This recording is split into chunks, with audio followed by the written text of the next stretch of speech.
Hi there, I'm Scott and I'm making a response video for a channel called Nics&Nacs. This is one that I've been subscribed to for a few months. A girl who lives, I believe, in England and did a video recently called Confessions of a Rewatcher. She was talking about the various franchises and films that she can rewatch over and over again, never really get tired of. And although there's many movies that I like, that I've seen, I don't necessarily want to rewatch all of them because they lose some of their magic. But some movies seem to be made for rewatching. Some movies seem to just demand to at least watch parts of it over and over again because they're so well crafted and so much fun just in the way that they're put together, especially editing and music. Editing and music does a lot for me, and when it's good, it's something that I enjoy looking at over and over again, even if I know every single shot and every line of dialogue. A few movies that I've gone to see multiple times in the theater would include Terminator 2, which I saw 7 times in the theater, David Fincher's film 7, which I saw many times, and Inner Space, which is a sci-fi comedy from 1987. I saw that 5 times in the theater.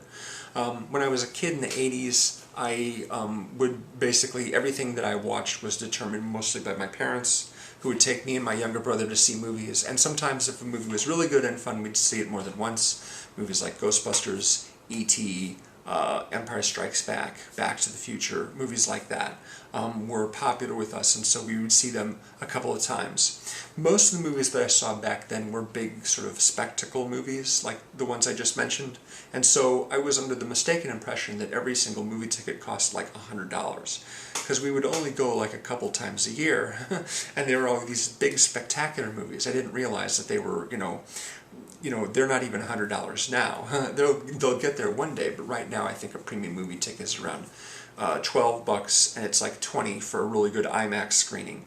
Not quite to $100 yet, but it'll get there someday. Just wait for the inflation.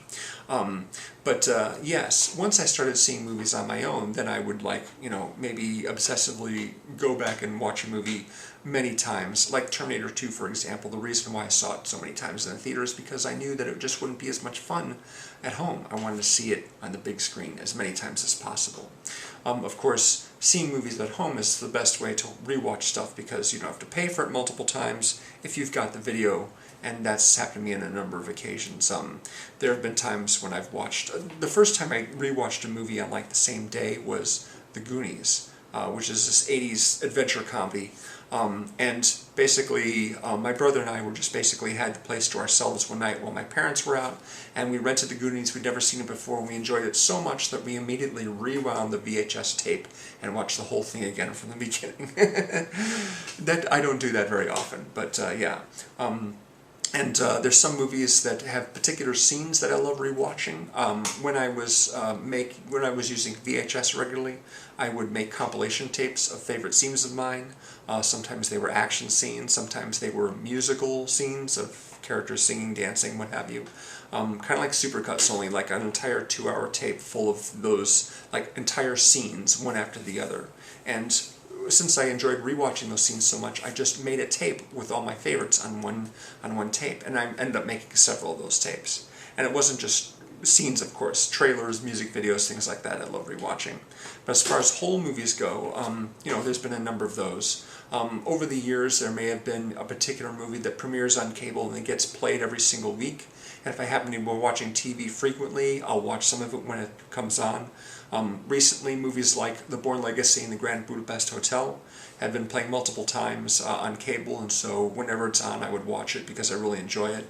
I was very, very pleased when Grand Budapest Hotel won the Best Score Oscar this spring, because having watched it a number of times, I really got into the music in that movie. It's a fun movie, but the music really, really helps with that.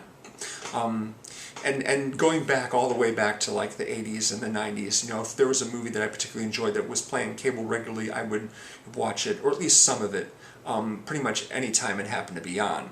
Now, as far as videos I owned, there were a couple of movies that I would rewatch obsessively just because either they were lots of fun or they were just really, really complicated and interesting.